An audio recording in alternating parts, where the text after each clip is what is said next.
Yeah, they did. All right. We are live. What is going on, LBHT crew? You know how we're doing these cold openings now because we're still on the old program. But maybe next week. We're going to keep saying next week until that week actually comes.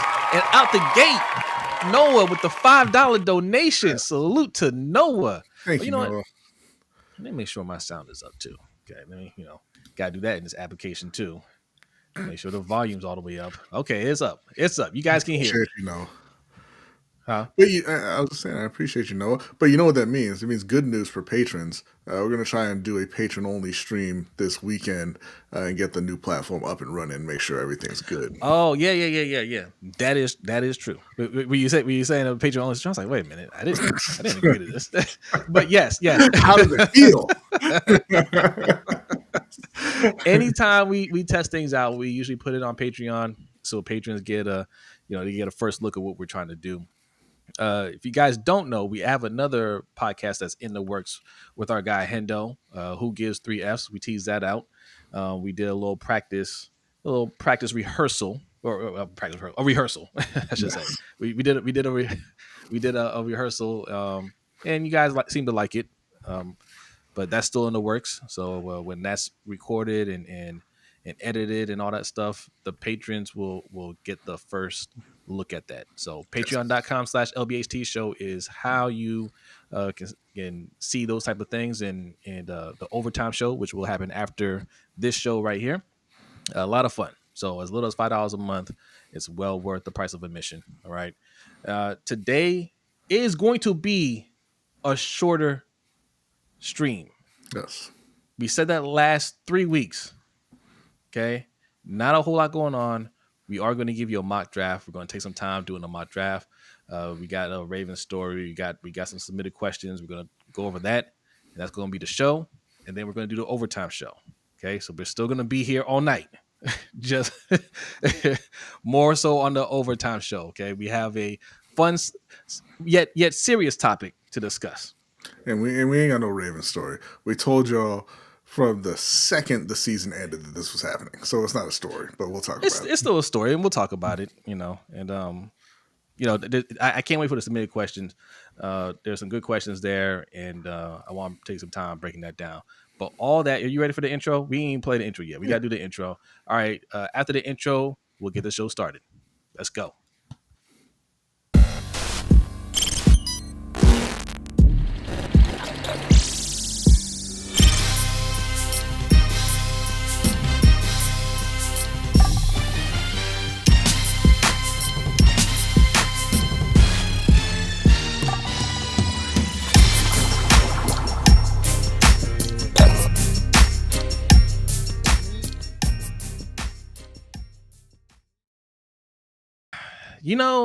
I don't like these comments, D Weezy. I don't like this. He says Jose and Brodny gonna end up with detention with all these tardies. We're not tardy. Get them out of here. We're not tardy. Okay, we've been here the whole time. Exactly. All right, you just didn't see us. And once again, see, you always try to push back, but I'll reiterate: the show starts when we say it starts. There is no set time. We actually were here on time. I had to vent for a minute. Okay, I had to vent for a minute. It was a long day for me, and I told B, I gotta get this off my chest before we go live. All right, but I feel better. All right, because it's Wednesday. Yes. Happy Wednesday. Hope your week is going well, but if not, hopefully it gets better starting right now. We are streaming live on YouTube, Twitch, and Facebook. So wherever you're watching us, make sure you hit that like button, follow, subscribe, all that good stuff. If you're listening to the audio form of this podcast, we put that out on Thursday. So happy Thursday. It's around lunchtime, so we hope you're enjoying your lunch break. Okay, make sure you leave us a 5-star review. What are you looking at? God, look who it is. Well. Look who it is. It's been about 3 weeks.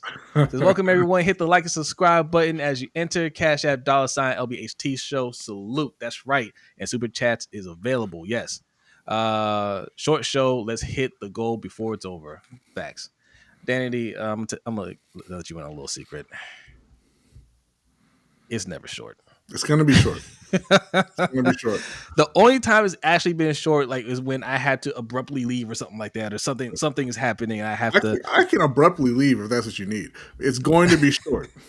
Right, let's do a Black History fact and jump. Do you guys Get your screen share ready? We jumping right in as soon as I'm done with this. you guys remember when we did a live stream? I think it was after the game, or somebody signed or something. I can't remember. And I was like, this has to be quick because I was actually supposed to be like doing something for April. And we were here for like over an hour. And I just remembered I was supposed to go do something. I stopped the stream. Ridiculous. Ridiculously professional. Y'all got me in trouble. Hey, well, good to see you, Danity. We missed you. I just asked this last week. I was, man, where's Danity? I ain't seen you. Zeke Hokage, what's good? Thanks for coming through. Says Jose and Brodny, what's good? Unks and everyone, salute. What's going on, Zeke? Hendo, we was talking about Hendo. Okay, 1/3 of Who Gives 3 Fs. That's the name of the podcast that is coming this year. Y'all might not recognize him since he ain't gone live in about 4 months. but he puts out videos just about every day. So go subscribe to the Rogue Pod. All right, he's a lot more active than us. Yeah, I don't think so. I think being live counts 10 times. It's 10x. It's about it's at least 5 videos, right? That covers all the days of the week, right? Yeah, or weekdays anyway. So what's good? I got Adrian's in the house. Says, what's the deal, bros? What's good, Adrian? Press start 410. Make sure you go subscribe over there. He's put out some videos. All right, go check him out. Osmond's in the house. Says, hey, Jose, Brodny, and all the chat. What's good, Osmond? Salute to you. SV Cam, what's up? Man, I think it feels like it's been a while. It feels that way. Yeah, maybe but good to see commented in a while. Yeah. Good to see you. Slippery Pete, what's good? It says Walmart EDC and Harbaugh destroying this franchise. Lamar ain't winning any chip here. I want him to go to another team to win chip. This organization is cooked. Okay, you know. Like Carolina, I agree with you, sir. I'm not that down today. Okay, I don't disagree necessarily with the comment, but nothing is set in stone, right? You don't win until you win. I used to say that all the time about the chin. What's his name? Bill Cowher, right? We used to talk about that, and Bill Cowher was a perennial loser, and I was like, hey, you don't win until you win. We can win with the team as constructed. It's just hard. They're making it harder when they don't do the things that are necessary to win, right? But we'll discuss all that. They've learned their lesson. Now you just need a reset. So send that contract down to Carolina. We'll send you Bryce Young, and you can get it right the second time you have a quarterback on their rookie deal. I thought you loved Bryce Young. I do love Bryce Young, but if the choice is Bryce or Lamar, I mean, I'm sorry. one of them has had a solid second half of the season. One of them essentially a 3-time MVP. I mean, well, then just go get Bryce. Go get Lamar 2.0, Jalen Milroe. Mm-hmm. That's what I'm hearing on the streets. Is that what the streets are saying? Streets be lying. Streets be lying. All right. So yes, this is going to be a shorter show. All right, we don't. As evidenced by not having started yet and being here for 10 minutes already. But this is what we've been doing every week. I know. So let's get to it. No. A sign of it is it's Tracy. What's up, Tracy? You gotta say hi to Tracy. You know what I'm saying? It says, hey friends, so glad to listen to you guys tonight. We are so glad to have you here, Tracy. What's up, Tracy? We're so happy to see you. You're like a dog that saw a squirrel. All right. Let's Tracy. Stay on task. Look, we gotta stop the show to say hi to Tracy, okay? And Danity. That's a rule. Okay? Streets are saying super chats and Cash App are available. # or $ LBHT Show. Thank you, Danity. Danity, streets ain't never lied. That's right. Facts. And ladies and gentlemen, Danity is back. So watch your mouth in the chat, okay? Because Danity does not play that. She is our enforcer in the chat. Say it's time to put away them Twitter fingers. Save that tough talk for someplace else. We've been having it good for a few weeks. Facts. All right. We're going to talk a little Harbaugh. He extended. And then we're going to do a mock draft. And then we're going to answer some questions. And then we're going to get out of here. Okay, we got an overtime show that we Well, want to discuss. we are not actually going to talk Harbaugh. We're going to do the mock draft first because one of the submitted questions is Harbaugh related. So we'll just say I thought about that. Okay, that's a good idea. That's a good idea. Let's do it that way. Rave Kingdom, salute. Jay the Sixth, salute. Willie Seabond, salute. I think I got everybody. Appreciate y'all coming through. All right, we're gonna get the show started, but first, we like to start every show with the Black History Fact. And B, Noah Cole this week. He's on break. He called PTO. All right, he took his PTO. He took some time off. It's just B this week. Yeah, he has a Black History Fact for you. And I want to emphasize before I start here, and it's a fairly short one, but I want to emphasize it's not because of the Halloween scary music at the end of the last couple Black History Facts. Like I told Jose, the machines don't win. I win, but I just didn't do a video this week because there's not a lot of visuals to go along with this particular fact, which is about Emmanuel Mano Bernoun. You know who that is? You ever heard of him? No. Neither did I until very recently. But his story is one of incredible transformation and legacy. He was born into slavery, as you know, that was kind of the in thing for black people for a while. Gained his freedom in 1736 and established one of the earliest restaurants in Providence, Rhode Island. It was a oyster bar and ale house. Didn't really have a name because, you know, it was 1736. So he was the only one there. Yeah. Let's go to the ale house. Which one? The only one. The one that just opened and invented ale houses. It was located on Town Street, which is now South Main Street, and it was a favorite spot for sea captains, merchants, and sailors. Bernoun elevated the humble, they call it the humble oyster because we don't think about it now. You know, a lot of times the things that poor people eat go into fashion for rich people, and then poor people can't eat them anymore. That happened with lobster as well. They used to call that like it was a trash fish, or it ate garbage, and so you know rich people wouldn't touch it. And then I don't even know how it happened for lobster, but then rich people were like, they seem to be enjoying that. Let's take it. And now poor people can't have lobster anymore. Truffles and stuff like that. Right.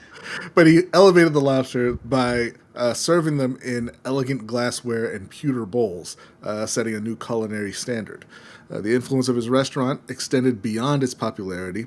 He's successfully running a thriving business. Bernoun challenged societal norms and proved that black entrepreneurs could succeed even in an era of profound racial inequality.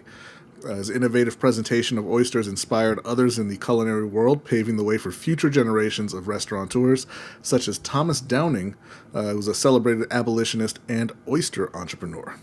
Bernoun's restaurant not only created a space for diverse communities to gather, but also helped transform the culinary landscape of his time.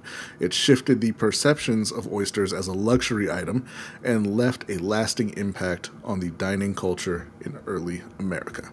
So that's Emmanuel Mano Bernoun, who opened the first oyster bar and ale house in Rhode Island and stole oysters from the common man.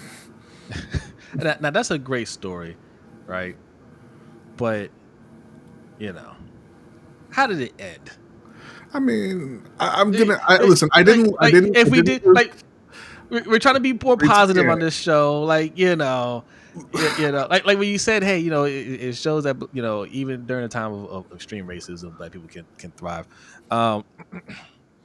You know, for a bit. You know, a lot of these stories do end with the subject dying in poverty, but we don't like to go there. Okay, you know, the business of land stolen from them or burnt down, or you know. Yeah. Well, thanks for bringing us down. That's great. We'll be back to the videos next week, I guess, because my goodness, Jose. Shout out to Coach. Thanks for coming through. Did he invent shrimp cocktails? Not that I would imagine not. Who knows? That's a good question. Okay. And what's up, Big Reg? He says, AKA B took an L. B didn't take an L. He didn't take an L. Listen, all right, man. You see you out here spreading rumors. Hey, killers in the house. There's Ola Jose and Mucho Gusto Brodny. Nice to meet you, Cam. Are you the same person as SV Cam? Or like y'all is that your burner? I always wonder that, but I always forget to ask. All right. Look, this is a mock draft show. Okay, we're already 15 minutes into the show. We gotta make sure we describe everything that's going on for the audio podcast. All right. Hey, SB Cam and Only Killer. one of them said no. SB Cam and Killer at the same time, responded. I just, I don't know. I don't know. SB Cam said you found out, and Killer Cam's trying to keep up the act. I don't know. That seemed a little fishy. But okay, all right. They're different people. All right. Typed it on his computer and his phone at the same time, then just hit send on both. Yeah. Tay got it. What's good? All right. My draft. How many rounds are we gonna do? Let's do 7. Wow, that's a lot of rounds. All right, you guys are gonna have to keep up. All right, we're taking input, but we're going to tell Dan Morgan and EDC exactly what they need to do in this draft. Before we start this draft, B, let's kind of recap. What do the teams, each of our teams, need going into the draft? Better yet, what do we need to accomplish? Because team needs, everything's not going to be filled in the draft. What do we need to accomplish in the draft? Okay, so for Baltimore, what they need to accomplish is protecting Lamar. Mm-hmm. That is the number 1, 2, 3, 4, and 5 priorities for the Baltimore Ravens, or it should be. I know that it's not, but it should be. They need to protect Lamar Jackson. For the Carolina Panthers, I think that the priority should be supporting Bryce by getting him to, because I think it's incredibly unfair to ask Bryce to continue playing at the level he played at in the second half of last season after being benched and kind of, and having his redemption arc. It's unfair to ask him to continue that level of play without elevating the weapons around him at wide receiver and tight end. They're good at running back with Chuba Hubbard and Rico Dowdle. They brought back their entire O-line, starters and backups, but he's still throwing to Adam Thielen and Xavier Legette. Yeah. So, Yeah. Okay. All right. Great. So he needs weapons. He needs weapons. All right. Get Bryce Young weapons. You're in a great position to do that where you're picking. All right. And honestly, for the Ravens with their 15,000 picks, it's not hard to secure some protection in the draft. Mm-hmm. It's not hard. They can do that. And they do that, this will be a very successful draft. Okay. So easy task. And I'm glad Coach is here, because Coach has evaluated all of these guys that we're looking at early on and beyond, I should say. He's done a good job, him and Chris, of evaluating these prospects. And you need to check them out. Sip to Tally Films, and more Sip to Tally Films, right? If you're curious about any of these players, there's a good chance he's already covered them. He's been on this show breaking down some prospects that we've given him to break down. So, yeah, man, great content over there. Mm-hmm. But all right, without further ado, let me share. Hold on. Let me share screen. I'll put that on the screen, Coach. All right. Danity is back. Clean it up. Okay. It's ridiculous. Unbelievable. Right. I'll put that up there. You guys can see it. You want to blow it up? Yeah, might as well. All right. So we're no longer on the screen. The show got a little, quality went down a little bit, but, All right. This is ProFootballNetwork.com. This is a free site. It's free because we're using it. All right. So we can do 7. We can do you pick how many rounds we want. We'll do 7. You want to do 7, B? I do not want to do 7. Let's take it down to 5. 5? Yeah. All right. I've been overruled. We'll do 5. We'll do normal speed. Or do you want to do slow? Whichever. Let's do normal, because we can pause the draft as well. Yeah. And we can do trades, ladies and gentlemen. We can do trades. it's not going to offer you a trade upwards. When you're on your pick, you'll get a lot of offers and whatnot. So if you guys decide we want to trade up, we got to decide before our pick. Yeah, that Or we means can just wait. Jay and Derek, if you want to trade up, say so now. Yes. Okay. Yes. Panthers fans, because you're picking first, do you want to try to move up a little bit more to secure a certain player? Let us know, and I'll let you know. This algorithm here is very they're very hard at negotiating. Okay, no trade up. D Weezy says, "All right, no trade up." Osmond says fast speed. You know what, Osmond? We'll do fast speed then. Okay. Our one of our Patreon members has spoken. All right. It's done. Yes, for Abdul, if Abdul is available. Well, I mean, everybody's available, Jay. The draft hasn't started yet. Right. And it's going to go. I tell you now, Abdul's not going to be available. You have to get him at, 2 or you got to move to 2 or 3 maybe, and he might even go first. I'm just this is what it is. All right, let's get this started. We got Baltimore, and we got Carolina. All right, are you ready? Let's go. Is everybody ready? Let's go. Let me put it over on this side. All right, and we are off. See how quick it is? See, wow. Fast is really fast.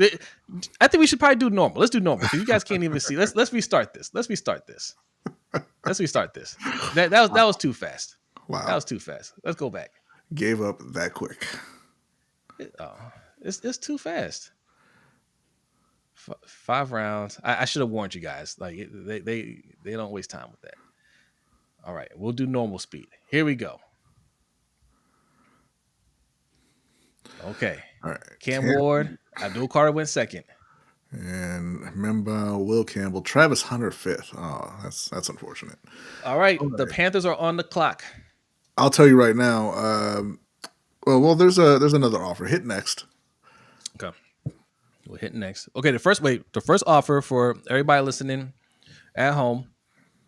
The Panthers 8th pick and 111th. What round is that? Is that the third? 111th is the 4th round.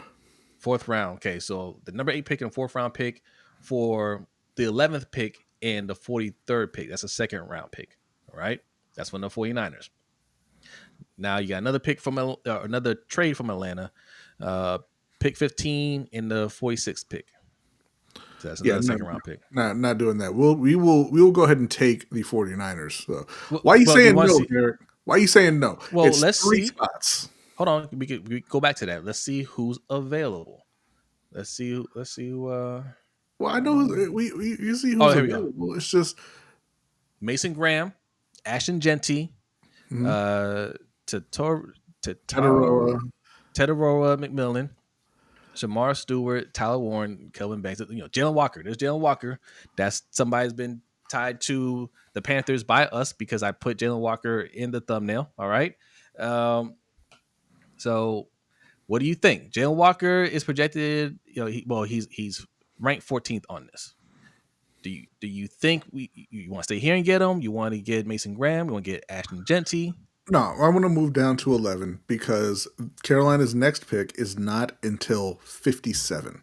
And that is a long, long time to wait between picks when you need a lot of talent. You need talent that you're getting in the first and second rounds, not so much in the 4th, 5th, and 6th rounds. Right? Well, I'm curious, what do like Jay and D Weezy like what do you object to there? Going down three spots. Like, is there somebody here that you feel like you have to get? Because picking up a 2nd round pick, that's pretty good. Because the thing is, for Carolina, any of these EDC guys would never start over. any of these guys are any of the guys would be great picks for Carolina, right? Yeah. We're looking at Mason Graham, that he'd be a big upgrade for Carolina. Ashton Genty obviously is a fantastic player, even though they're good at running back. He's a special player. Teterow would be probably instantly their number one receiver. Tyler Warren would be their starting tight end. Jalen Walker would be a starter instantly on defense. Like, there's a lot of guys that they can take here who will instantly make an impact in Carolina. But they need more players, right? And they'll still be able to get a high impact player at 11 while picking up that extra second round pick. Okay. All right. Chris, what's up, Chris? I don't know if you saw the show last week, but happy birthday. Happy birthday, Chris.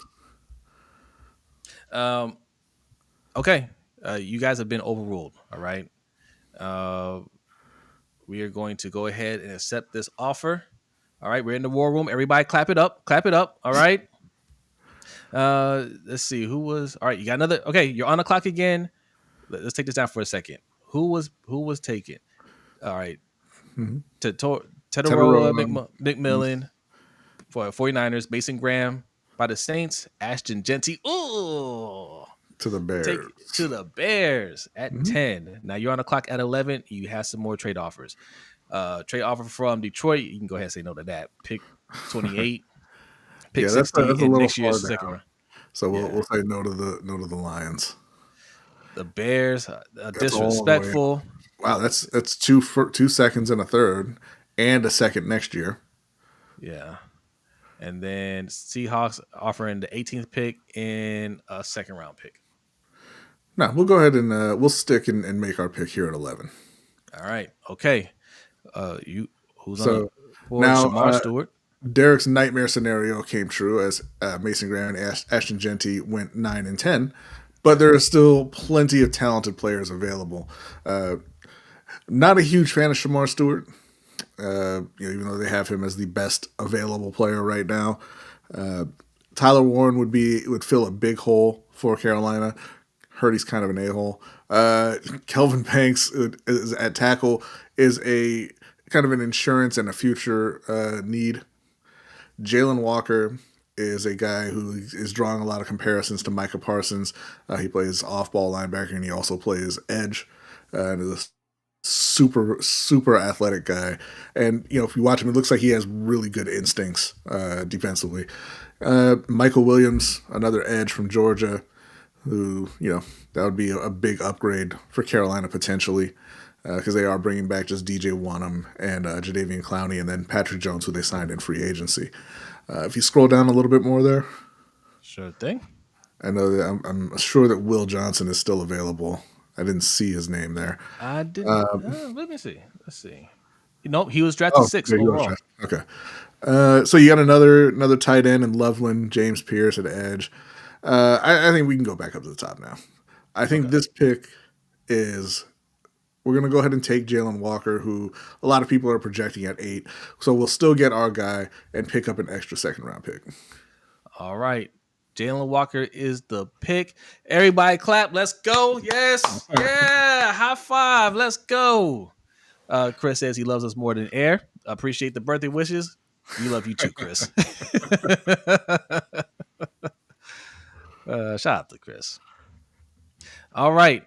The Ravens are on the clock. We have pick 27. This future second and third. EDC's hitting yes on that. EDC would he wants to hit the yes button so fast. But hold on. First of all, we're gonna go ahead and say no, right? I'm gonna take the phone away from EDC. We're gonna say no to that. You cannot trade back this far. Truthfully, we need to trade up. Okay. I want to stop here for just a second. Yeah. And pull up Ed's comment here, and he says, "Cook up that Andrews to Carolina for a second." And he makes a good point here because they do need a tight end. And I said before we started that their number one priority should be getting weapons for Bryce Young, and then we went with a linebacker, right? Yeah. Andrews is not going for a second, but I would have zero issue with sending them a 4th round pick for Mark Andrews, which I'm sure they're not realistically looking for much more than that anyway. So that was kind of going to be the plan on day 3, would be call up Eric and say, hey, you want us to, take Mark Andrews off your hands? And he would say yes, and it'd be great for a fourth. Yeah, I suppose this offer as well we can go ahead and reject. Pick 49, pick 81, and next year's second round pick. It's just too far down. Mm-hmm. Yeah, And so you we'll have go a ahead. bunch of picks already. We have a bunch of picks. We can't do anything with that. We need to consolidate picks truthfully and move up. But Ooh, Baron is available. Okay, we got my guy Luther Bird the third. Yeah, that He got taken. future CPA went one pick Jade Barron, cornerback from Texas. Okay, in real life, this could be the pick if he's available. Mm-hmm. That could be the pick. Tight end, we're not going to go tight end. We got tight ends. Talib Williams could also be the pick, because we could use a tackle. Is he a nose tackle? I don't know. Well, you can click the little clipboard there. Okay. It says he's an exciting defensive tackle. 334. So, yeah.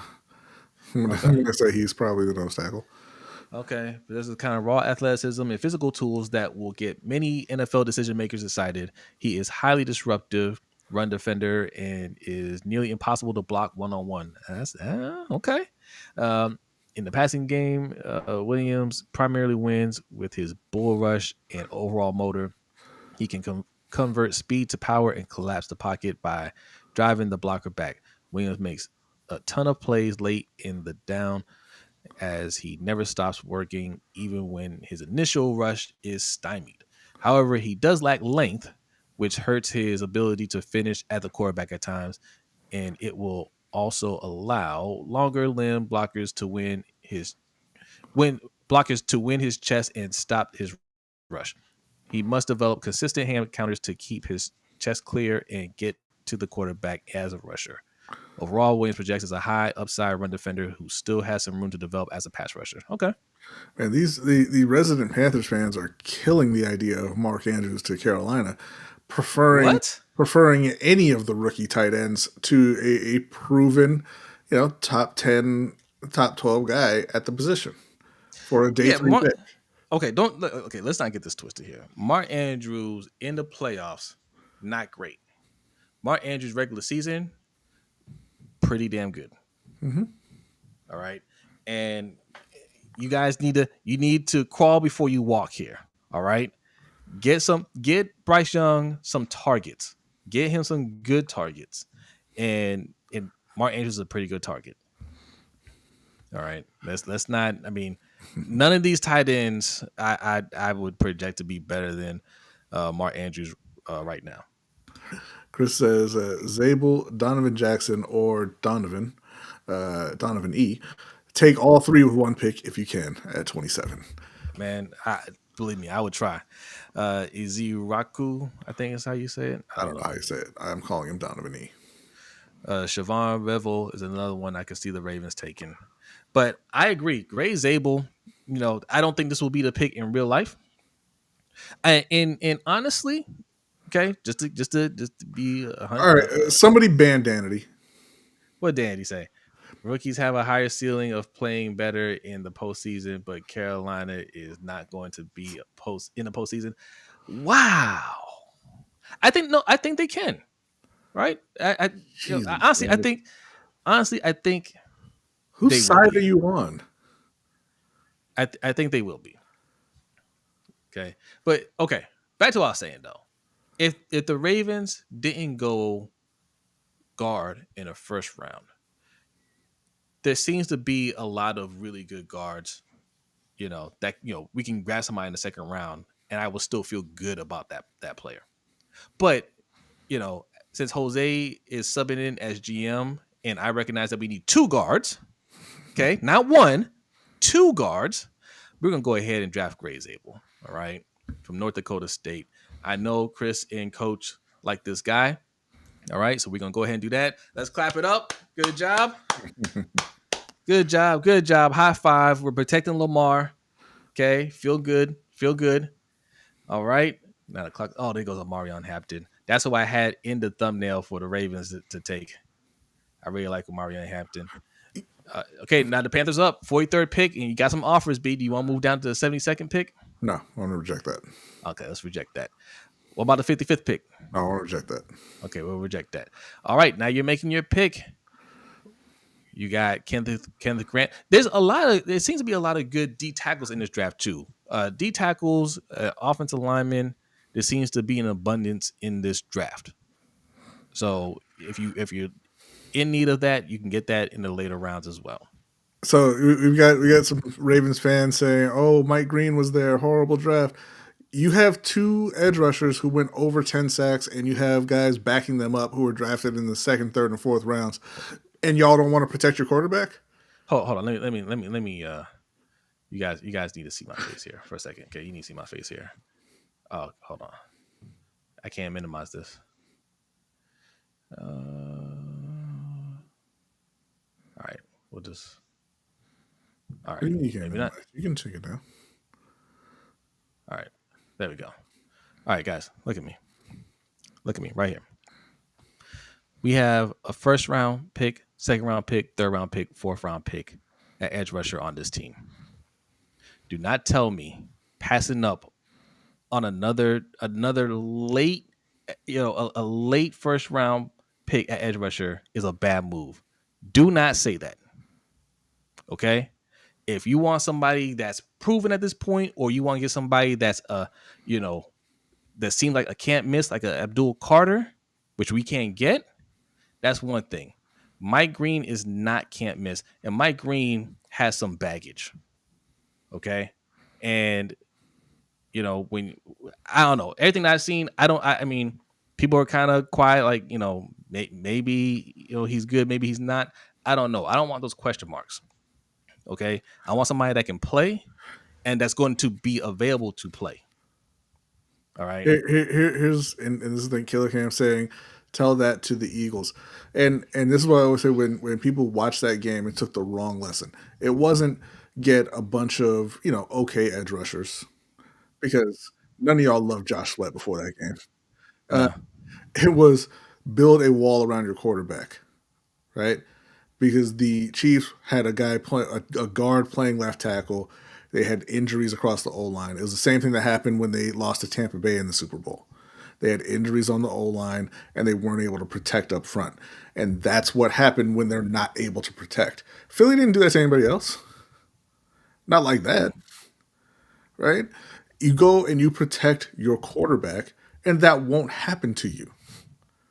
That game could have easily been the Rams versus the Chiefs in the Super Bowl, and the Rams would have looked like that, right? Like I mean, you got to have an O-line. Felipe saying he's a top 15 player. You don't know that. Well, if he's a top 15 player, why is he available at 27? Yeah, but this is our thing with the draft a lot. Draft has become its own thing.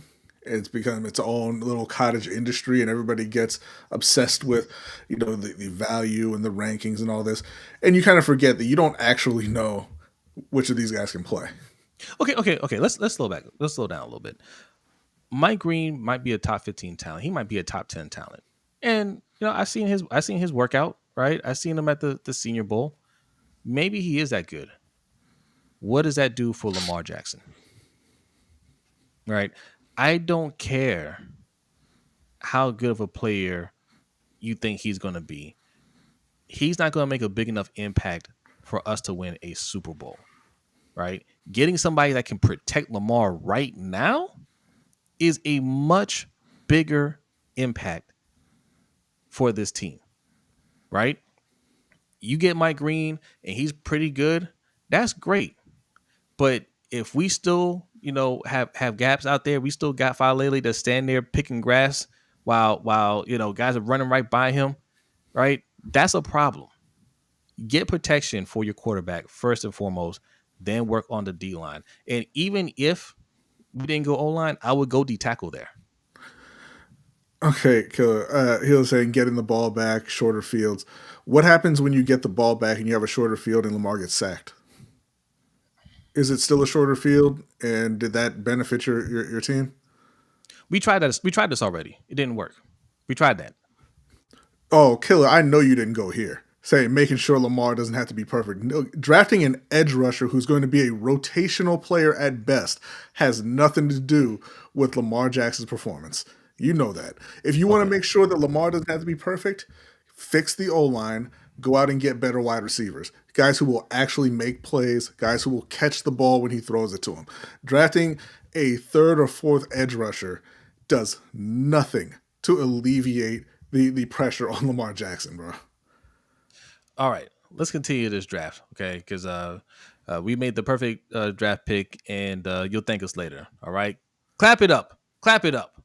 Let's go. All right, Panthers are on the board. Kenneth Grant, Ariante Ursay. These are some names, boy. These are some Go ahead and names. click on defense. Defense. All right, Yeah, let's go. we'll see Let's take who's a look there at at defense. edge. Edge. Landon Jackson. My man Princely, my man JT. Okay. See, look, and listen. This is the other thing too that I want to point out. Like we always say, we can get these guys later. There's plenty of guys you can get later on draft. You can do that on defense too. Look at some of these guys: Josiah Stewart, Jordan Birch, who I like. All right, you got these guys: Fadil Diggs. Oh. I think I'm not going to sit here and pretend I can know these guys. Q Robinson is an interesting one. I've heard different reports about him. Hold on one second. Killer Cam says, "What happens when the defense gets 0 turnovers in the playoffs?" Cool. What happens when your offense can't score, which has happened the majority of the playoff games you've had? No. Run it back. When's the last time they got turnovers? Yeah, that's what I'm saying. Like, what happens if they don't do it? Okay, well, they didn't do it. But what happens when your offense runs out there and scores 3 points? No, I don't want to go to that. I want to stick to his first point. When has this defense, even 2 years ago, when we had the top defense in the league, where were the turnovers? We spent first, second, third, fourth round picks on edge rushers, and we picked up guys off the streets. Where were the turnovers? Right? Don't tell me, well, why can't we get turnovers? I don't want to hear that. We've invested so much in this defense, and it's still not the type of defense that forces turnovers and gets the ball back for the quarterback. We've tried that for 7 years. No, kill it. He says that's what I'm saying. No, what Jose's saying is Mike Green isn't going to force turnovers. No. It not only is he kill it. Not only is he not going to force turnovers, you're not going to expect him to force turnovers, because that's the other part of it too. After all the investment we've made in this defense, we never at the end of these games say, why didn't these guys get the ball back? We didn't ask that in the last game against the Bills. We didn't say, how come, where's Roquan? Where's Kyle Hamilton? Why aren't these guys getting the ball back for this team? Why is the other team forcing turnovers and we're not? I didn't hear that one time. Kill him. We're not talking about Terrell Suggs. We're talking about Mike Green. Terrell Suggs is a whole different generation. All right. And also, there ain't no Terrell Suggs in this draft. Right. They drafted Terrell Suggs at, what was it, 5? Not 20. I can't remember. Not 27. But okay, let's go ahead and click on offense here. Let's see what's available there for Carolina. All right. Let's see. I got the Arsery. Arante. Go ahead and click wide receiver. Wide receiver. We got Jalen Noel, Jalen Royals, Isaiah Bond, Jaden Higgins, Jack Beck, Alec Aomanor. That's our guy. Kyle Williams. There's Okay. not Restrepo. There's your boy Restrepo right there. Yeah, 105. We're not there yet. Okay, scroll back up. Oh. I kind of want to go Jaden Higgins, but I feel like he'll be there a little bit later. Click tight end. Oh, T says it was drafted 10th. Yeah. 10th. Okay. We got Mason Taylor. Yeah, not loving anything there. Go ahead and hit tackle. Tackle. All right. Okay, just wanted to check. Yeah, just making sure that the other guy wasn't there. Head back to wide receiver. It's going to be, I think, between Jalen Noel, Isaiah Bond, and Jaden Higgins. What do you guys think, Jay, or Derek? So this site I know is high on Isaiah Bond. His RAS score isn't that high, but it says he's an impressive athlete with tremendous speed, Those who turn on the tape will find themselves impressed with how easily Bond moves in space. His deep speed is top notch, maximizing it with a quick first step off the line of scrimmage. Some wide receivers who are fast in a straight line can't change directions at all that well. That archetype certainly doesn't apply to Bond. He's a dynamic runner with the ball in hands, who maintains his momentum and speed very well when changing direction. The concerns surrounding Bond include his average collegiate production, as he never really put up great numbers at either Alabama or Texas. He's also a smaller receiver who's skinny and lacks the play strength department. So it's a production thing with him, right? The talent is there, ability is there. Can you get more production out of him? Yeah. Chris wants to see what's there at corner. I mean, like we didn't just pay JC and Mike Jackson. That's all right though. Go Ooh, ahead and click Jalen Noel on. though, 1,000 yards this last season, 6 touchdowns. Ooh, I like that. Go ahead and click on corner. Cornerback. Let's see. Trey Amos, Azaria. These are some names. How you say this? Azari apostrophe H. Thomas. Maxwell. Of course, he went to Florida State. Maxwell Hairston. He had an athletic profile that's through the roof. I remember watching. Oh no, that wasn't. Yeah, Hairston and Porter, I believe. Both of them had great combines. Yep. Yeah. RAS score is a 9.63. Darian Porter 9.99. Athletes. How good are they? I don't know. Dorian Strong, Denzel Burke. There's a lot of corners here. Yeah, I don't think we want to go corner right here.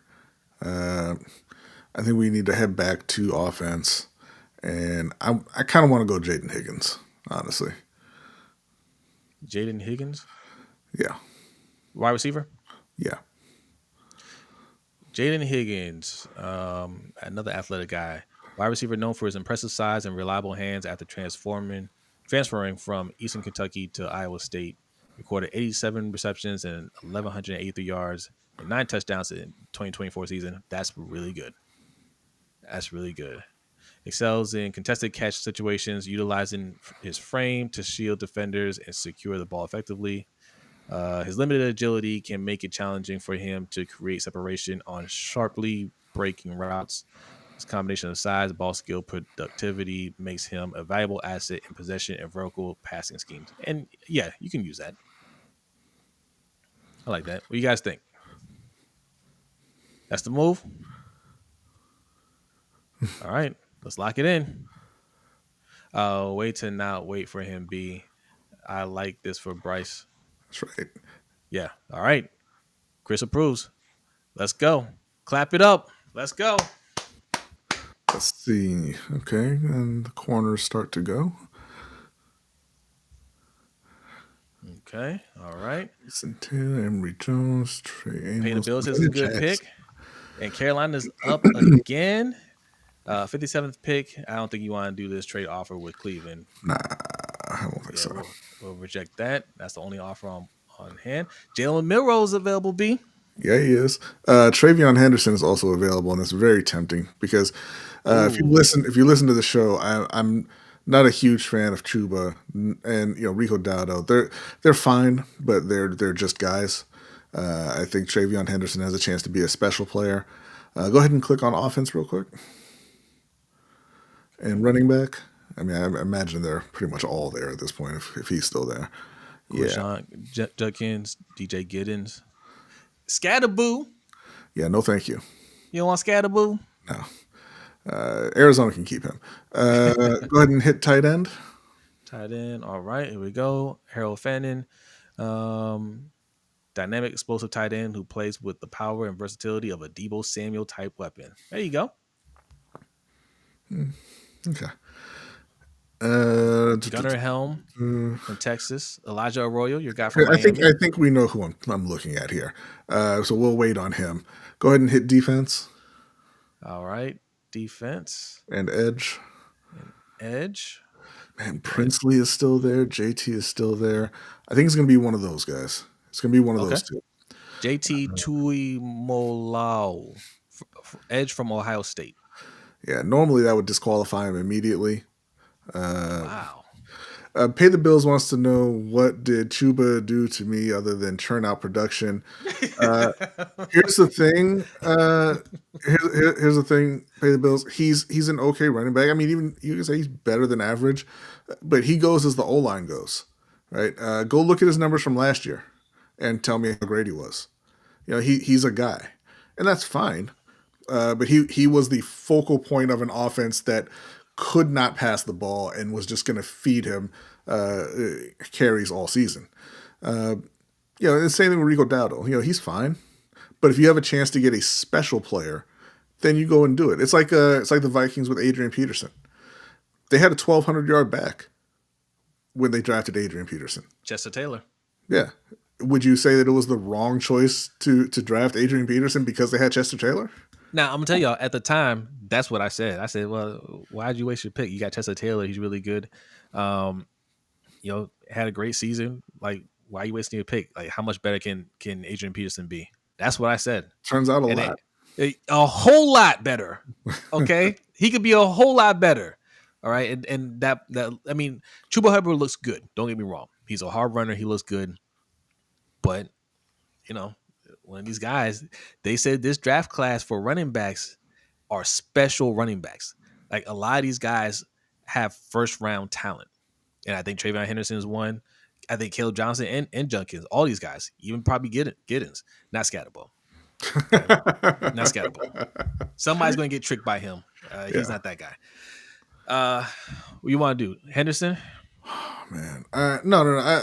Okay, so I'm going to throw this one to the chat. It's between Travion Henderson, JT from Ohio State, the edge, and Princely. I can't say any of these names, bro. Uman Milan. That's not that bad. Uman Milan. There you go. It's between those three. Carolina does need an edge. Now, granted, there's a good chance they won't start this season if they do draft an edge, but it's a good chance that Travion Henderson would end up in a timeshare as well with Chuba and Dowdle. Okay, Felipe, Chris says I like Quinshon Judkins a whole lot as well. He wants to know why Scatterbo's not in the conversation, B. Because Scatterbo is he's a college player. He's a try-hard. He's not an NFL guy. This is why right here. You see all this empty space right here? Do you see this? You see all this empty space on this description? That means they don't have a lot to say about him. Cam Scatterbo's versatility and vision have propelled the Sun Devils to the Big 12 championship under Kenny Dillingham. So, when you got these are filler words here, by the way. Okay. A powerful runner who breaks tackles and excels in tight lanes, Scatterbo has solidified himself as a top prospect for a 2025 draft, likely earning attention as an early day 3 pick. That's why. Yeah. That's why. The new Peyton Hillis. Peyton Hillis wasn't good, Felipe. Because this says he'd be a great day 3 pick, and this is day 2. Yeah. I'm not intentionally drafting Peyton Hillis. Why would you want to do that? Yes, and Chris says he is the thing you can go wrong with Ohio State back. I agree, Chris, and hold that thought. And just to further the point for you, Felipe, I just went and checked to make sure he had the 1,100-yard, 11 touchdown season, and he got on the cover of Madden because America loves a white running back. He never rushed for 600 yards outside that season.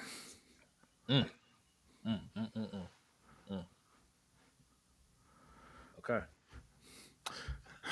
Man, you know what? I'm gonna go with Chris on this one again. I'm going with Quinshon Judkins. Okay. To answer, Ferris, I saw your question earlier. My bad, man. I wasn't ignoring you. This is who the Giants got: Armand Membu, tackle from Missouri. That's who you got in the first round. Nice. Second round, you got Jackson Dart. Not great. That's okay. I don't know. You're gonna bounce back from that, though. You're gonna bounce right back from maybe that. It is great. Coach loves Jackson Dart. I know. Okay, he might be the guy. This might be a good draft for the Giants. Okay, we might be sleeping on it. Watch out. So you want to go with Judkins? Yes. Judkins, it is. Clap it up. All right. Baltimore's on the board. We're going to reject the trade offer from Pittsburgh, which is an 83rd pick, 123rd pick, and a third round pick in 2026. No, thank you. Now, we're going with the running back theme. Yeah, go ahead and take Travion Henderson. That's exactly who I'm looking at. I'm looking at Travion Henderson, or I'm looking at another guard, Dylan Fairchild.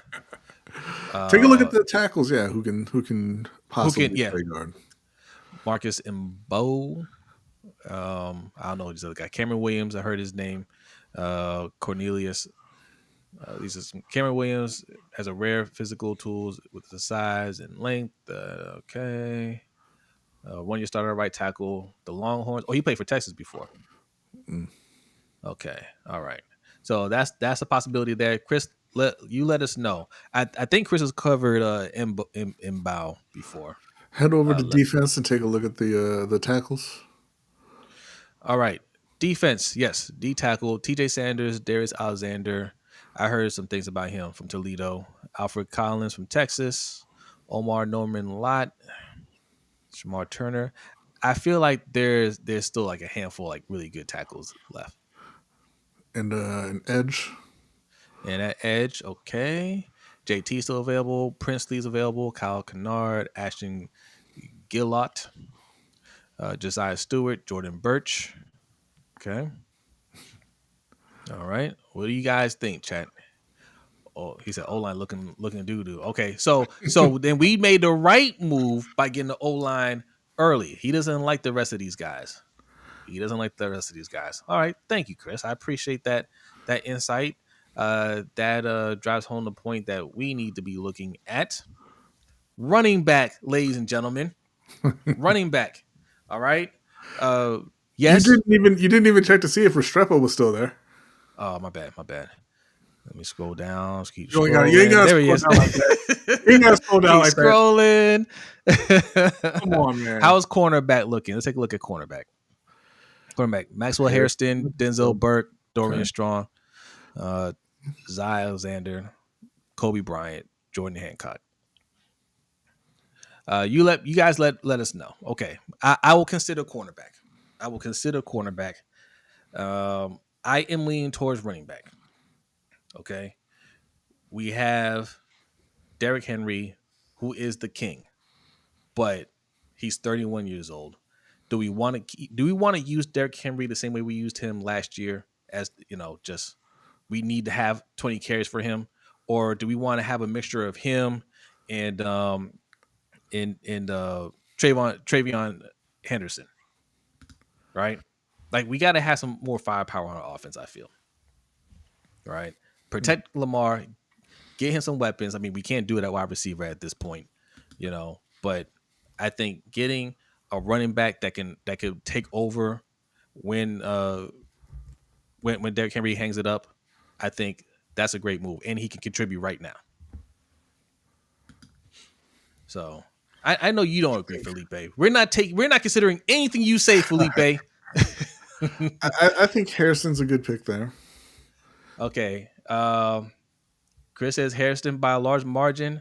Hey, because it was Chris's birthday last week, and we're still celebrating. All right, we and Chris knows he knows these guys. All right, we will go Maxwell Harrison here. All right, because you guys, even though we've drafted a lot of cornerbacks, somehow we still need corners. Okay, we'll go Maxwell Harrison here. All right, clap it up, Maxwell Harrison, second round. Cam Congratulations. Is Quinshon Judkins special? I think he has the potential to be. Yeah. But even if he's not, I think he's going to be better than Chuba Hubbard and Rico Dowdle. So. Oh, there you go. All right, Carolina's back on the board. You got offer from the Chargers to move down to the 86 pick. You're picking 74. They'll give you the 86 pick and the 125th pick. You have to give up the 74th pick and 230th pick. No, thank you. Okay, you want to say no to that? Let's reject that. Pittsburgh is offering the 83rd pick and 123rd pick just for your 74th pick. I'm going to say no thank you as well to that. All right. Okay. All right. Jalen Milroe is still available, B. This is a steal. Crazy talk right there. Crazy. Go ahead and take a look at tight end. Mm-hmm. There you go. Gunnar Helm. Oh, look who is still there. Look. Elijah Arroyo. Elijah Arroyo. You guys don't know, B is a Miami Hurricanes fan. Elijah Arroyo, 6'5", 250 pounds, a dynamic and athletic tight end with the versatility to impact both the passing and running game. As a receiver, he runs crisp routes and showcases excellent hands, making him a reliable target in key situations. Arroyo's speed and fluidity allow him to create mismatches against linebackers and safeties, while his ability to stretch the field vertically adds a valuable dimension to an offense. In the run game, he is willing and effective blocker using solid technique and effort to create opportunities. Arroyo is very raw, which exposes some concerns about his blocking ability, but that rawness also allows an NFL coach to mold him into the type of player to suit their system. I don't see much downside. Yeah, Felipe, no, not trading a 3rd-round pick for Mark Andrews. Go ahead and click on defense and check out edge, please. Okay. And Jordan Birch is still there. And go ahead and look at corner. Dorian Strong, Alexander, Kobe Bryant. I kind of want to go Dorian Strong.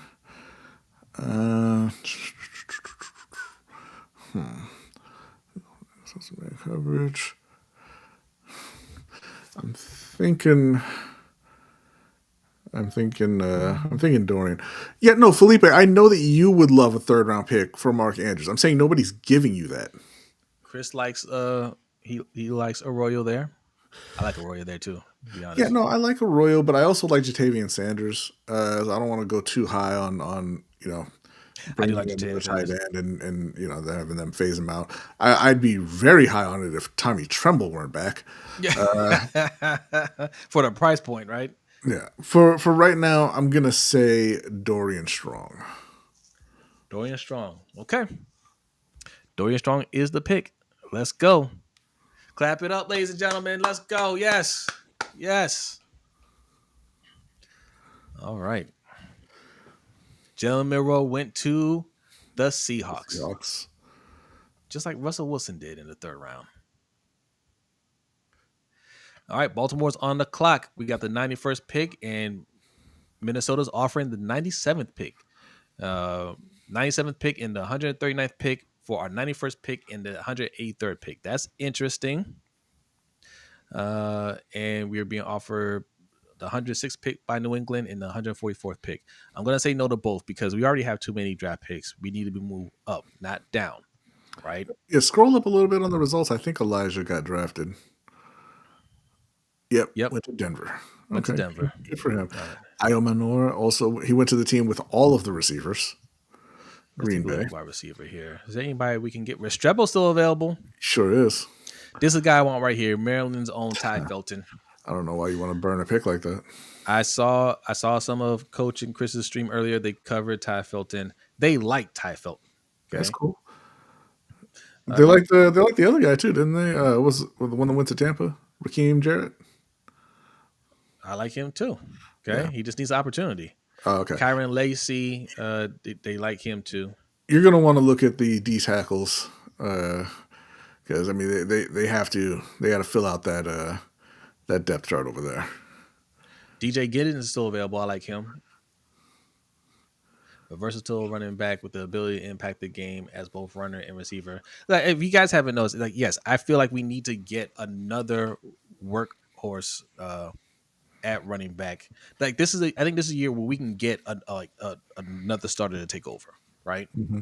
I don't want this to be Derrick Henry's last like really productive year, and then we have years of just running back by committee type of thing. You know what I mean? Yeah. I want to get somebody that I know. Derrick Henry. I mean, first he probably extend Derrick Henry if we get a running back that can play like that, and then when he's ready to hang it up, we have a guy just ready to take over. I want to be looking for that guy. So DJ Giddens, I am really looking at him. I think this is the last guy on this list of running backs that could be that guy. All right.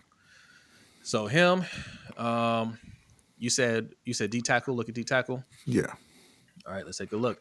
Deion Walker. Deion Walker, Joshua Farmer, C.J. West, Howard Cross the third from Notre Dame, Jordan Phillips from Maryland, Jamari Caldwell from Oregon.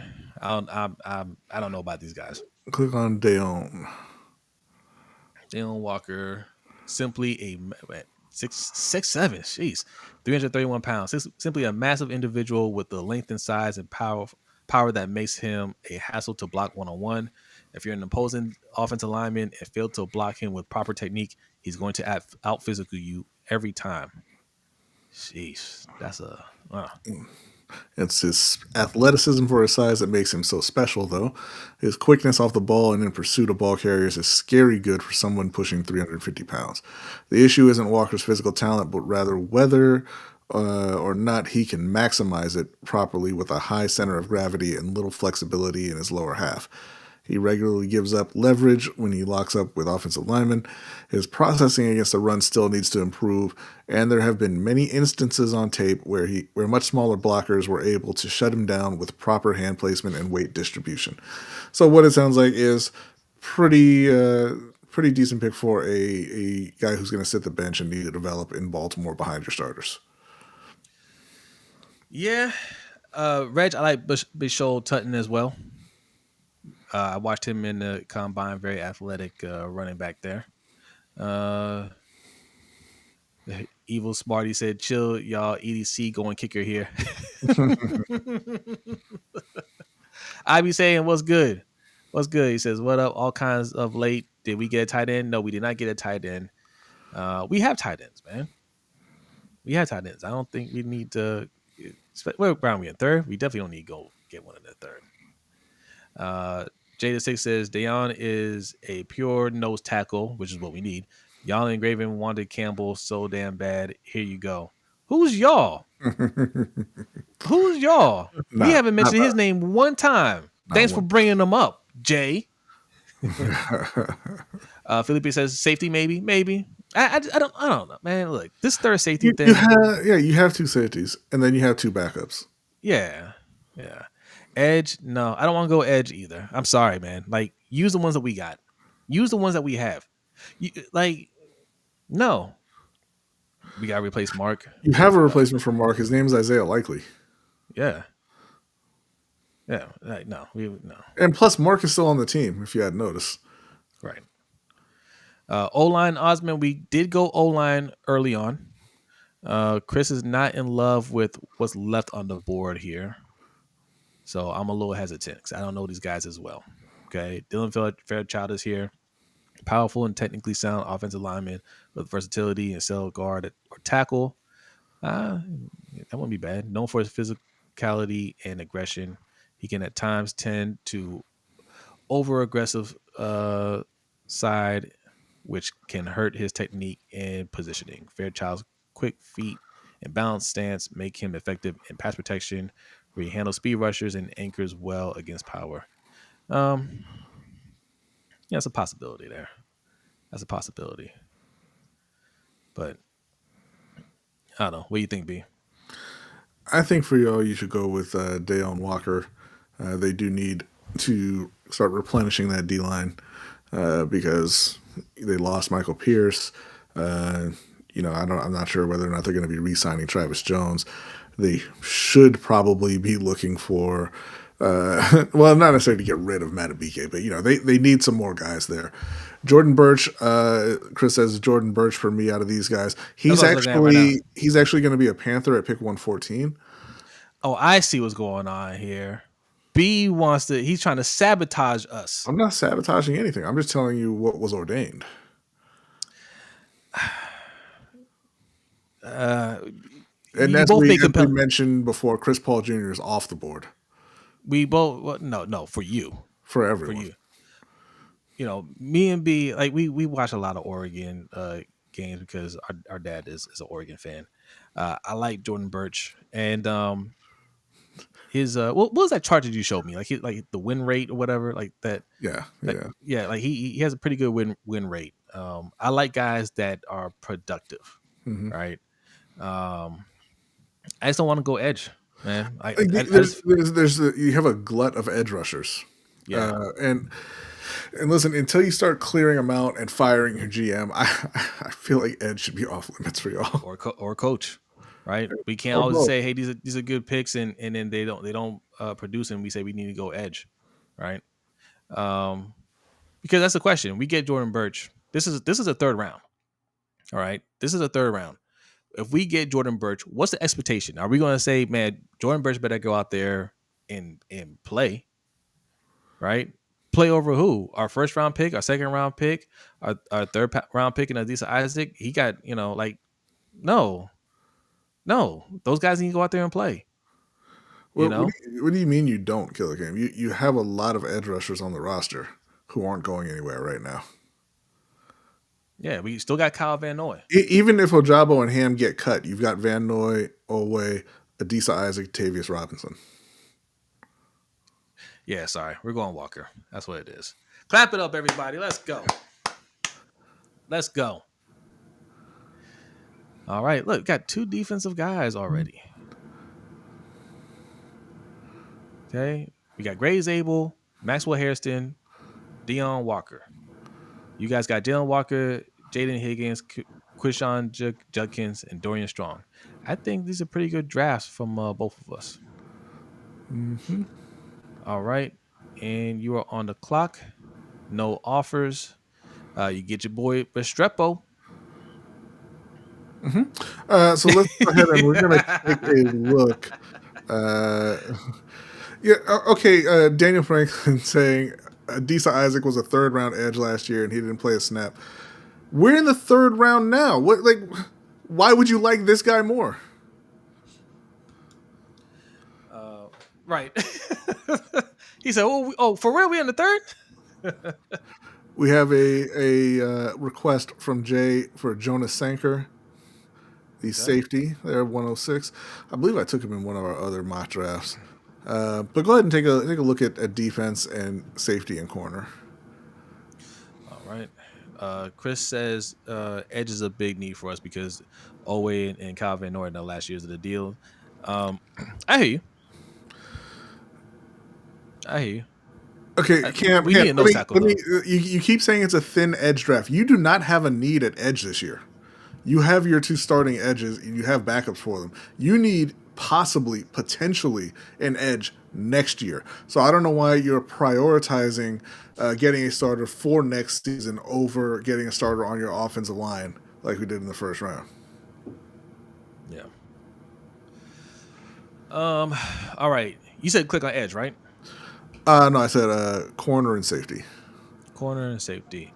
Jacob Parrish, Tommy Hill, Jabbar Muhammad, Noel Williams. We can go ahead and click on safety now. Safety, Jonas Sanker, RJ Mickens, Malachi Moore. The other Malachi. Okay. The other Malachi. There you go. It says he's a playmaker. We'll go ahead and give Jay Sanker. Sanker? Yes, Cam. When you say pick O-line in the second, then you're saying to prioritize the backup edge rusher over the O-line, over protection. That's what that's saying. Wait. Was he saying that we should have gone edge in the first? Yeah. No, I don't agree. Look, I hear you guys, right? I hear you guys. You want to make sure this is the mentality that we want to change over here on Lunch Break Hot Take. This, we got to make sure we have everything covered on the defensive side. Offense is what it is, right? Oh, so you played around and look at you, 1 pick away from Rashad. Oh, look at you. Oh man, we just missed out on Xavier Strepo with Hunter his Renfro making a comeback though, so you can grab him. Malachi Moore, there's your third safety right there. You can get that. What else is out here? Aronde Gadsden the second. Is he any good? I don't know anything about this guy. You know he's Aronde Gadsden's son. Versatile and dynamic, receiving threat. with the size and skill set to create mismatches all over the field, lining up primarily as a hybrid tight end / wide receiver. Okay. Now, why is he still here though? He needs to develop. Basically, he needs to add some strength, but do so without sacrificing athleticism. He's 6'4", 243 pounds. He just needs to get stronger. He needs to develop. That wouldn't be bad there. We got corner. What are we looking at running back? What's left? Nothing. Ollie Gordon, Dylan Sampson. I don't know these guys. I don't know. Ollie Gordon came into the season with some people expecting that he was the best running back in the country. Really? Yeah. He didn't really play out like that, but he's not a bad player. But Dylan Sampson, I know Noah is very, very high on Dylan Sampson. Okay. Ran like a shark, smelling blood in the water. When Tennessee's offense got into the red zone, his production suggests he should be much higher on the list. But as with all volunteers, offensive players, we must add plays in Josh Heupel's system as context. Okay. Saying he's not as good as advertised, what they're saying. Yeah, well, they're saying everybody on Tennessee, which I don't really buy into that. But we got a couple people in the chat saying Dante Thornton, the wide receiver out of Tennessee, should be the pick here. My guy Ty Felton gone. Osmond wants to see who's available at tackle. Dante Thornton. Let's see. Oh, okay. RAS score of a 9.85. Explosive playmaking deep threat who can stretch the defense vertically with his elite speed. He has a chance to be one of the fastest receivers in the NFL. I don't know what 40 he ran, but we didn't hear his name. Played in an offense that will raise questions about his route tree and production. He is a big play threat, having led FBS between 5.4 yards per reception. Sheesh. Okay. He only had 26 receptions. Yeah. And Red say you take the top off the defense. Like, that's not just a being fast thing. Like, if that's the case, they just drafted Tez Walker to do that. I'm about to say, where's Tez Walker? Isn't that what he's supposed to be doing? How many of those guys do we need? They also had Miles Boykin to do that. The top stayed on. There you go. There it is right there. Don't fall for it. House said he ran a 4.340, so he's a burner. But Chris said don't fall for it. Don't believe the hype. All right, Chris. Thank you. I appreciate it. I'm glad you're here, Chris. So who we picking? I mean, I would like Gadsden here if you're going to move on from. This is who I like right here. Demetrius Knight Jr. Demetrius Knight. That's who I like. We're in the 4th round. I think we have like, I don't know, 5 4th-round picks. Linebacker, I'm not happy with. I'm not getting up on Trenton Simpson. I'm not happy with just saying, just roll him out there. Mm-hmm. Okay. He needs a little competition. I think this guy, Coach Chris, what do you think about Demetrius Knight Jr.? I think this is the right place to be taking linebackers. I agree. Pay attention, Carolina and Baltimore, honestly. I agree. All right. Like this is a spot right here. I am as a traditional middle linebacker. You mean you like him as a traditional middle linebacker, or you're? I think I feel like you left some words out. So much for a quick stream. I know. We should listen to Osmond. He said go fast. This is why I was going to say just do 3 rounds. I know where all your picks lie. Caldwell for Coach. Who's Caldwell? Oh, Jamari Caldwell. But Coach, we got a D tackle already. Let's go. Right. Let's go over our picks. We got Grays Abel, Maxwell Hairston, and Deion Walker. We got Deion Walker at D tackle. I don't want to go D tackle twice. Oh, giving up on it. I think you're talking about Trenton Simpson, I believe. Oh, okay. Oh, okay. Yeah, he's saying he should be an edge or a safety. He's about the same age as Rowe, but he can ball. Yeah, he's older. And it says it here. We're still talking about Demetrius Knight, a seasoned linebacker. It says right here, concerns regarding his age and agility may impact his draft stock. overall nice maturity, football intelligence, and physicality make him a compelling prospect for teams seeking a dependable linebacker, which is what we need. A guy who can step in immediately and play. Yes. Like depth. Like, coach says we need depth for D tackle. Yeah. But we get that later. You know where you get that in the second wave of free agency after the draft. Agreed. Because guys that you're taking in the 4th, 5th, 6th, 7th round, you can't really call that depth. You don't know. I think Demetrius Knight can compete for the starting job. Right, that other linebacker spot. Mm-hmm. Charles Grant might be a good swing tackle option. Okay, all right, Charles Grant from William and Mary. We need that too. We need that. We need a swing tackle. Mm-hmm. See, man, this is what we need right here. Like whoever is in that war room, they need to move 4 people out and move us and Chris and Coach in. All right. I like where your head is at, Chris. All right. Protect Lamar at all costs. We're going Charles Grant. That's the pick, ladies and gentlemen. Clap it up. Don't worry. We got another pick coming up soon. There it is. All right. Bam. People were gasping, and look who's still there. Demetrius Knight is still there. All right. Malachi Moore is still there. All right. Oh, you got a couple picks coming up soon, too. All right. Look at that. Okay. So, same question. Right. We got a swing tackle. We got a guard. We got a swing tackle. Right. Justin says draft edge rusher. All right. This is still a 4th round. I'll consider it. Jared Ivey, Jack Sawyer, Ja Joyner, Q Robinson. I told you I've heard his name. I've heard different things about him.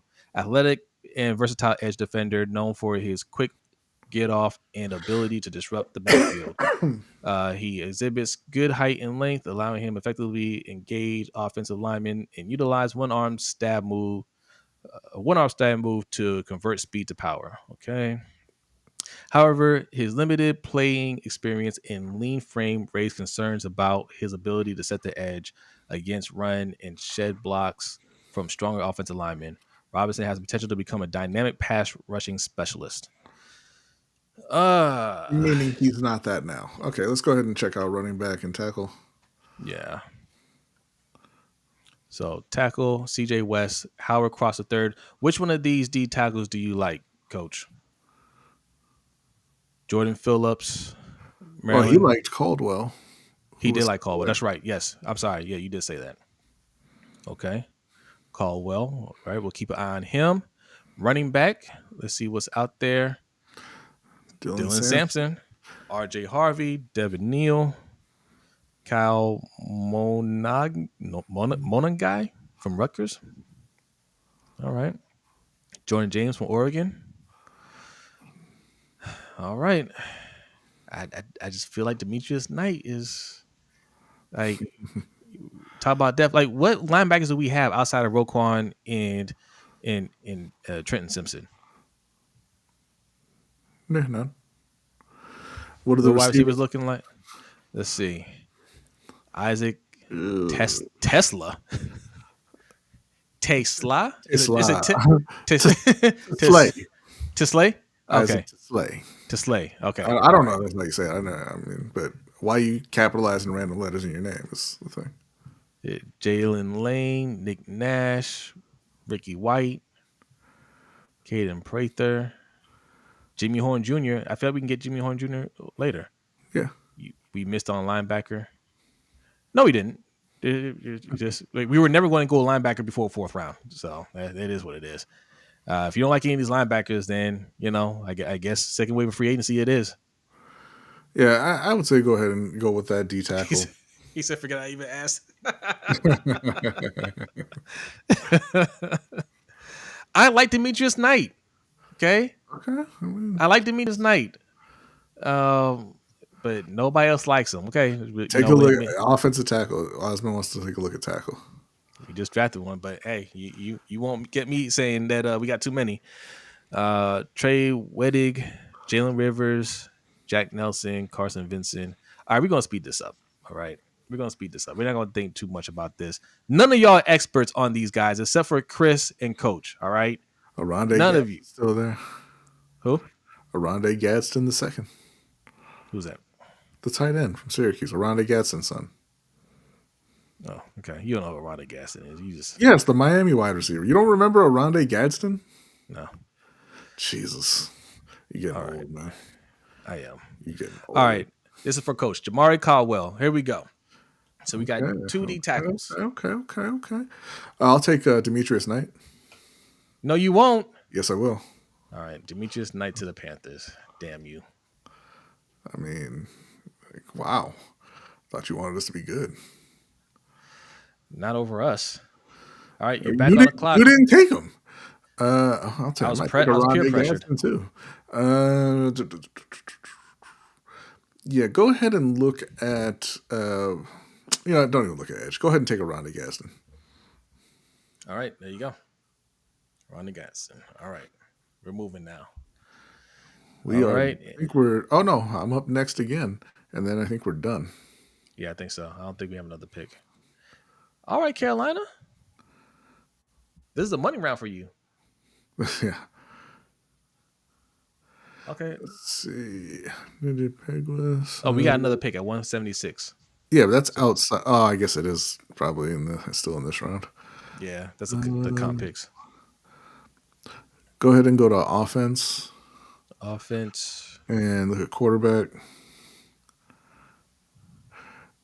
Lee Curtis. Okay. Go ahead and take a look at receiver. Wide receiver. Nick Nash. Gideon Prather. Might want to grab Jimmy Horn. If I'm being honest here. Okay, go to defense. He says Pegas is very intriguing. Okay, we'll see. JJ Pegas from a D tackle from Ole Miss. You say go where? I was going to go to defense. Defense. Yeah.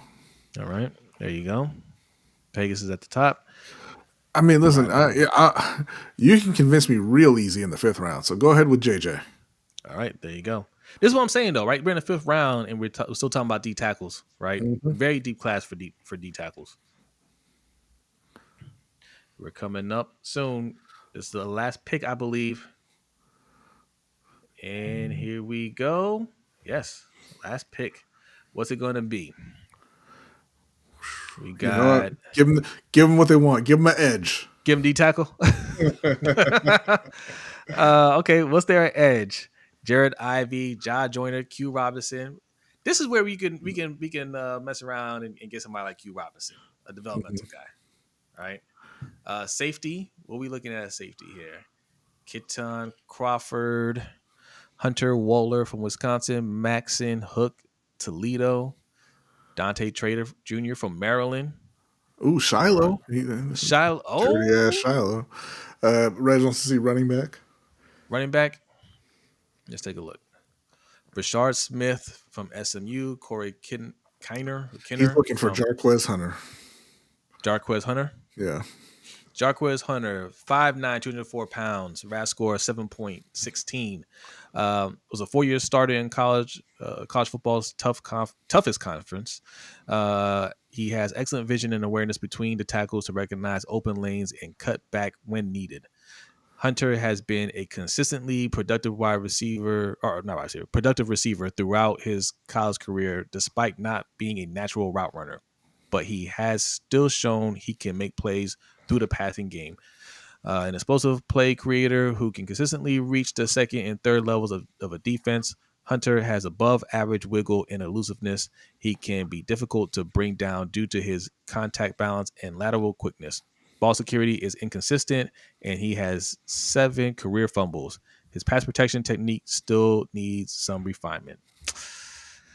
Well, like this is the round you get those guys that can. None of these write-ups are going to be all positive in round 5. No, not at all. So I'm not opposed to that. They pointed out 7 fumbles in 4 years. Like dude's the devil. Pay the bill says a 2-inch taller Keaton Mitchell. I don't know if he runs like Keaton Mitchell. But look, that's the request. That's what we're gonna go with. Jarquez Hunter. Boom.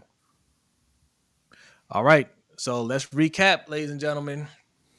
Through 5 rounds, the Ravens had 6 picks. My God. Gray Zabel, round 1. Round 2, Maxwell Hairston, cornerback from Kentucky. Round 3, Deion Walker, D tackle from Kentucky. Round 4, Charles Grant, tackle from William and Mary. Round 5, Jamari Caldwell. Wait, no, that's still round 4. I'm sorry. Yeah. Round 4, Jamari Caldwell, D tackle from Oregon. Round 5, Jarquez Hunter, running back from Auburn. All right. So Nice. Very nice. We got better at protecting Lamar Jackson. We got a potential starter at cornerback. Got some depth on the D line. Got some depth on the D line. Okay, And I'm not mad at that. And an emergency starter on the O line, potentially. Yep. Now go ahead and click on that A+ draft right there. Okay. Jeez, you got 8 picks in 5 rounds. Yeah, goddamn right it did. Jalen Walker. EDC is like, let's start over. Jalen Walker at 11, who they were probably going to take at 8 anyway. He's going to be a brand new playmaker for the defense, help out at linebacker and edge. Sorely needed over there on that side of the ball. Jaden Higgins, probably a pick I wasn't as sure of, but they have to hit receiver. They have to do something there. He was a very productive guy at Iowa State, so hopefully, he can be he can establish a relationship with Bryce. Quinshon Judkins, we're already good at running back, but I think he has the potential to be better than both of the guys that they have in Chuba and Rico Dowdle. And, you just only want to pass on that kind of talent at that point. Dorian Strong, adding some more depth to the secondary, which is sorely needed, even though they did bring back J.C. Horn and Michael Jackson. Same with this next pick with Jonas Sanker. That was for Jay. Got another safety in there to add to add to Trayvon Moorick, who they signed in free agency. Demetrius Knight, I did that just really just because you wanted him. But they do need help at linebacker, and a guy who can step in and play day one is going to be a great help to the worst defense of all time. Rondé Gadsden the second is again a number 3 tight end at this point, and somebody that they can bring in and hope to develop. They've got 3 young tight ends, and we're just kind of hoping one of them pops at this point. JJ Peglis, another D tackle. This one, look, they're pretty deep at D tackle right now, fairly deep. But if he can come in and get into that rotation, again, this was the worst defense of all time, and particularly bad against the run. So more help in the trenches is always welcome. All right. That is the draft. All right. Somebody screenshot this, send it to EDC, send it to Dan Morgan, and tell them, hey, we already did the work for you. Take a break. All right. Not that you've been working anyway. Over there at EDC. RG does not like the draft. I'm guessing for the Ravens because we went protect Lamar first. You guys don't like that around here. Okay, he gave it a grade D. He's like, protect Lamar. Boo, tomatoes. He said he likes Charles Grant. That's all. Well, sorry for you. Cool. Okay. So you don't like Gray Zabel. You don't like Gray Zabel over Andrew Voorhees, our projected starter right now, who's shown you absolutely nothing. I don't know what to tell you. It is what it is. Okay. We believe in protecting our star QB over here. You know what's great is the only pick that you liked is, I think, probably the least likely to work out, is the offensive lineman from William and Mary. People didn't like Graham Barton this time last year. Yeah. But that's always how it is when you go O-line, right? You know, it's not a sexy pick unless your O line was absolute garbage and everybody is like, yo, like we clearly need O line. When you go O line outside of that, people are like, oh, why'd you go O line? Yeah. Because you gotta protect your quarterback, you know. And O line that looks okay is not good enough when you're trying to win a Super Bowl and you're going up against a D line like the Eagles. You need better protection because let me tell y'all something. I don't care what we drafted. Our D line is not going to be the Eagles D line that you just saw. It's not going to be that. I don't care what you drafted. I don't care what you traded up to get. I don't care how many D linemen we got or edge rushers we got. We are not going to be that Phillies D line that you just saw. Not happening. Right. So getting a guy just to say, hey, let's try to replicate what they did out there. You're wasting your pick. And if you want that kind of defense, then more so than drafting a guy at 27, right? And saying this, you know, we need to start making our defense look like what we just saw in Philly. You should be saying, we gotta get Harbaugh up out of here, and we gotta get a guy that can put together a coaching staff.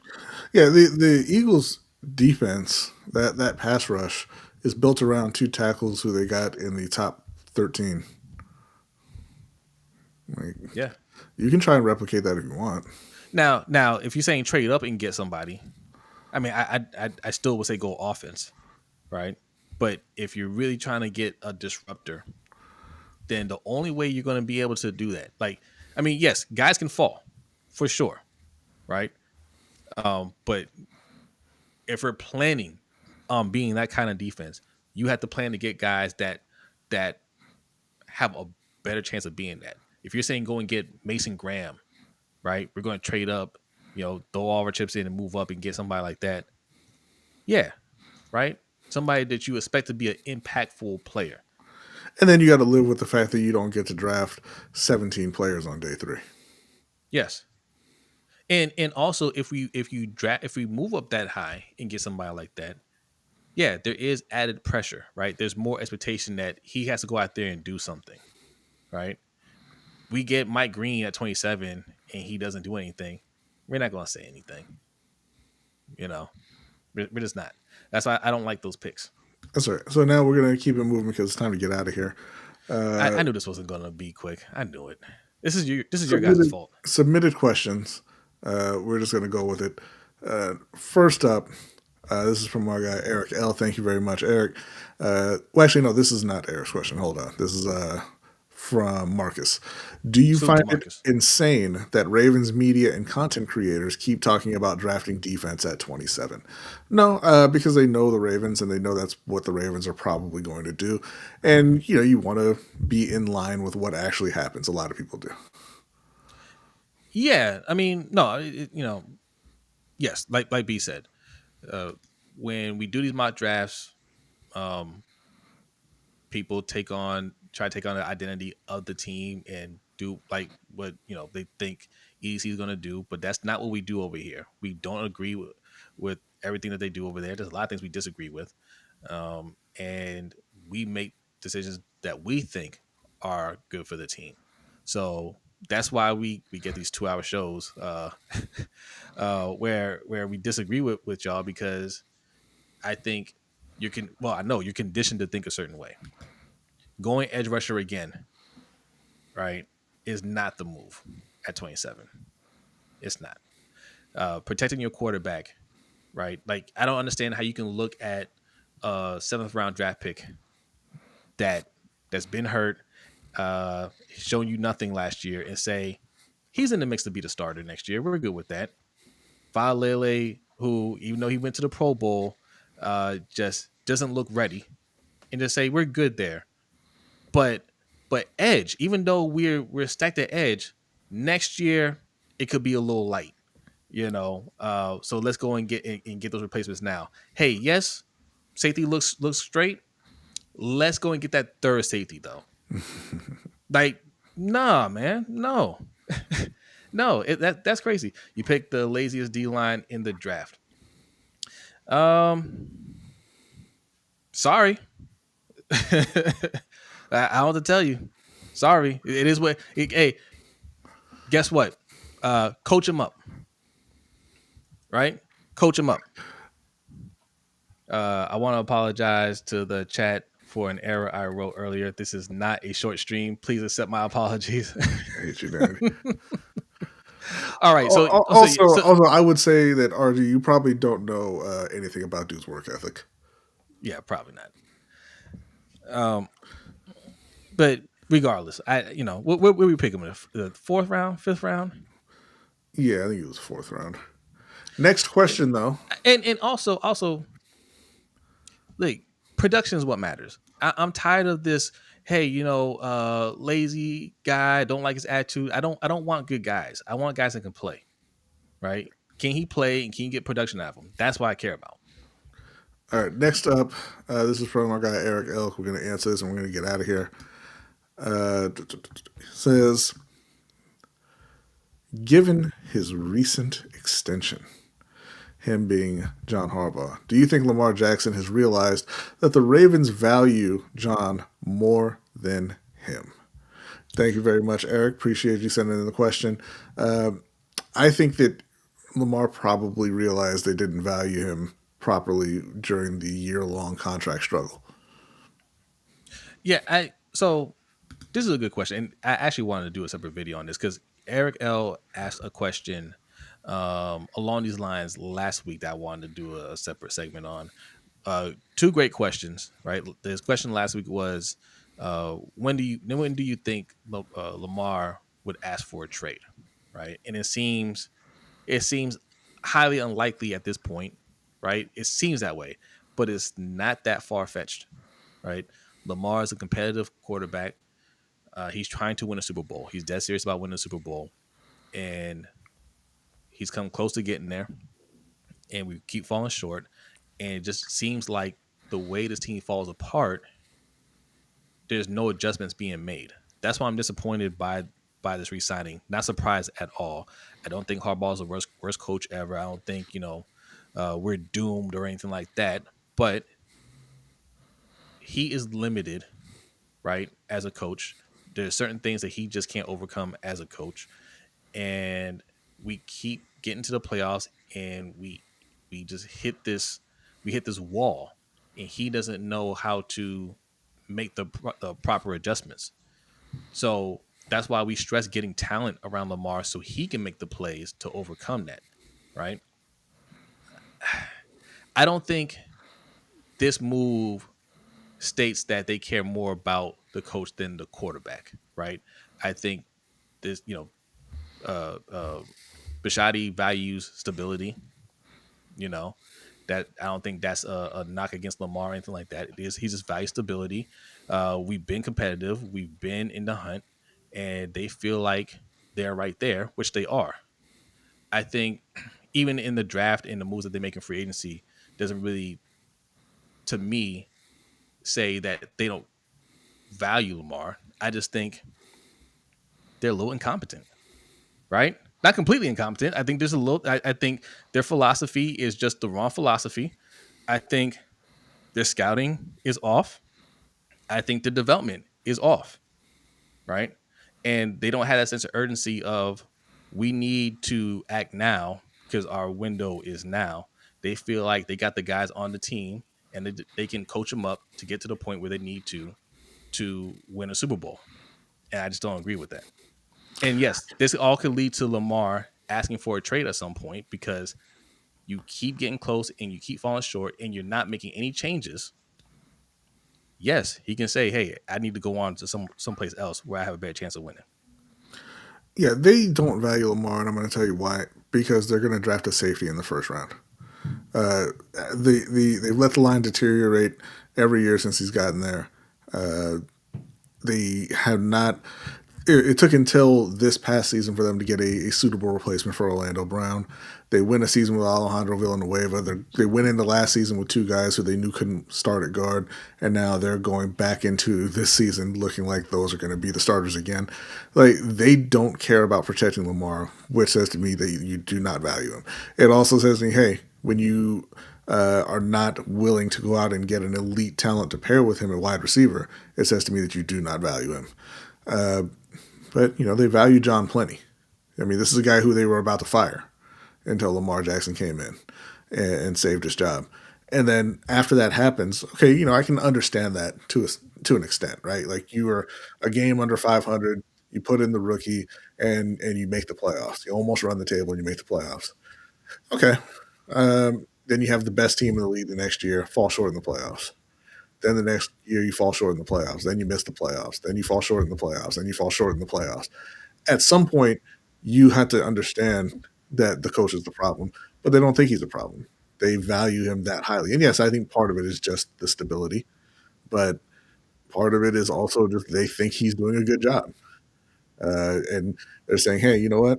We're going to get you paid, and we're not going to protect Lamar, and we're still not going to upgrade the receiving core. So, yeah, hey, I can't argue those points. I can't argue those points. I don't know. Their priorities are jacked up. I'll say that their priorities are all jacked up. And honestly, if it weren't for Lamar, none of these guys would be around for us to even be talking about this. It would be a completely different coaching staff in here with the more modern philosophy, right? But Lamar's generational talent, ability, IQ has enabled them to hang on to these, antiquated philosophies and strategies. and Cam saying the owner just doesn't like lame duck coaches. Yes, we know, but he was going into his last season. You could have just fired him, but they instead chose to extend him. So yes, it does mean something. I'm not saying that he can't get fired. Of course, he can get fired, but he should have been fired already, and they chose to extend him instead. Yeah. All right, that's the show. That mock draft went a lot longer than it should have. We should have done 3 rounds, but it was fun. It was fun. You guys enjoyed it. Appreciate you guys coming through. Look, man, if you don't like the mock draft, put your mock draft in the comments, okay? And if I don't like them, I'm gonna give you a D, like RG gave us a D. All right. Nah, I ain't gonna hate on your picks. I'm not gonna hate on your picks. You guys like defense. I get it. I like defense as well. We got defense. We got a lot of defense there. All right. They said RG says he doesn't care about Harbaugh. He's a special teams coach. It's more about Monken and Why does your offense look exactly the same in the playoffs, regardless of who the offensive coordinator is? John Harbaugh absolutely matters. It's more about Monken and or. He brought them in. No, it's Harbaugh. That's what you need to look at. Harbaugh. Yes, it's been almost 2 hours, but we're ending it here. Go over to the Overtime Show. We're going to have a lot of fun over there. Patreon.com/LBHT Show is how you can do that. What is it, B? What are you laughing at? Hated the mock. Cam Scatterbo was the pick at 27. All right. We missed on that. our bad, evil smarty. But okay, yes, patreon.com/LBHT Show. That's where we're going next.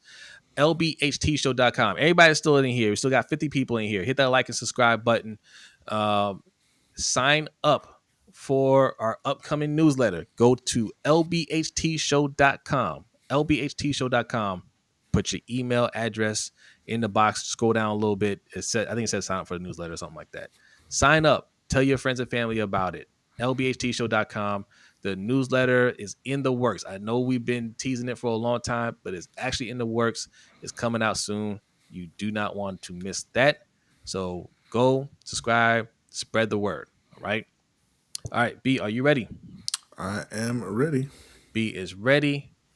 Patreon members, get ready. The Overtime Show is starting right now. Everybody else, have a great night, and we will see you next time. Peace.